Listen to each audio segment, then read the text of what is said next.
ಕೃಷ್ಣನೇ ಹೇಳ್ತಾನೆ ಆ್ಯಕ್ಚುಲಿ ಭಗವದ್ಗೀತಾದಲ್ಲಿ, ಈ ಒಂದು ಕರ್ಮದ ಒಂದು ನಿಯಮ ಏನಿದೆ ಅಲ್ಲ, ಅದು ತುಂಬ ಜಟಿಲ ಆಗಿರುವಂಥದ್ದು.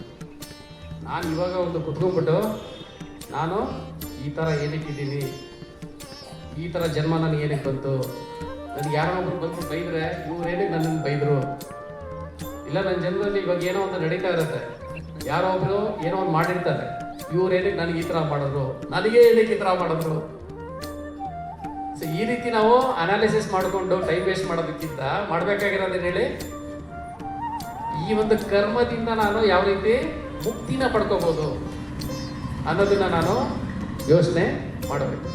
ಈ ಒಂದು ಕರ್ಮದ ಇದಕ್ಕೆ ಏನಂತ ಹೋಲಿಸ್ತಾರೆ ಅಂದರೆ, ನೀವು ಹಳ್ಳಿನಲ್ಲಿ ಒಂದು ಕಣಜನ ನೋಡಿರ್ಬೇಕು. ದೊಡ್ಡದ ಒಂದು ಕಣಜ ಇರುತ್ತೆ, ಅದಕ್ಕೆ ಭತ್ತನ ಸೇರಿಸಿ ಹಾಕ್ತಾ ಇರ್ತಾರೆ.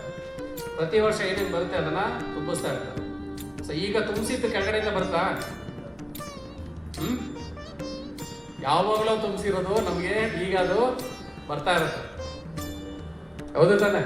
ಈ ವರ್ಷ ಹಾಕಿದ್ದೆ ನಮಗೆ ಹಂಗೆ ಬಂದ್ಬಿಡುತ್ತೆ, ಇನ್ಸ್ಟೆಂಟ್ ಆಗಿ ಬರಲ್ಲ. ಸೊ ಕರ್ಮದ ನಿಯಮದಲ್ಲಿ ಕೆಲವೊಂದು ನಮಗೆ ಇನ್ಸ್ಟೆಂಟಾಗೆ ರೆಸ್ಪಾಂಡ್ ಸಿಗುತ್ತೆ, ಕೆಲವೊಂದು ತುಂಬ ಡಿಲೇಡ್ ಆಗು ನಮಗೆ ಅದರ ಪ್ರತಿಫಲ ಸಿಗುತ್ತೆ. ಸೊ ಅದರ ಕ್ರಿಯೆಯ ಮೇಲೆ, ಆ ಒಂದು ಕರ್ಮದ ಮೇಲೆ ಅವೆಲ್ಲ ಡಿಸೈಡು ಆಗುತ್ತೆ. ಯಾರನ್ನ ಕಪಾಳಕ್ಕೆ ಹೊಡೆದ್ರೆ ಸಡನ್ನಾಗಿ ಅವ್ರು ರಿವರ್ಸ್ ನಮ್ಗೆ ಹೊಡಿತಾರೆ, ಅದು ಇನ್ಸ್ಟೆಂಟ್ ಕರ್ಮ, ಹೌದು ತಾನೆ? ಆದರೆ ಕೆಲವೊಂದು ಸತಿ ನಾವು ಮಾಡೋವಂಥ ಒಂದು ಮೋಸ, ನಾವು ಸುಳ್ಳು ಇದು ಇಮಿಡಿಯೇಟ್ಲಿ ಸಿಗದೆ ಇದ್ರು ನಮಗೆ ಅದು ಸಿಗುತ್ತೆ.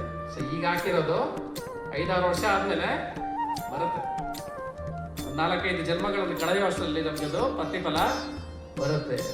ಸೊ ಕರ್ಮದ ನಿಯಮ ಅನ್ನೋದು ಇದೇ ರೀತಿ ವರ್ಕ್ ಆಗೋದು, ಅದು ಯಾವತ್ತೂ ಹೋಗಲ್ಲ, ಯಾವುದ್ರಿಂದ ಅದು ಕ್ಯಾನ್ಸಲ್ ಆಗಲ್ಲ.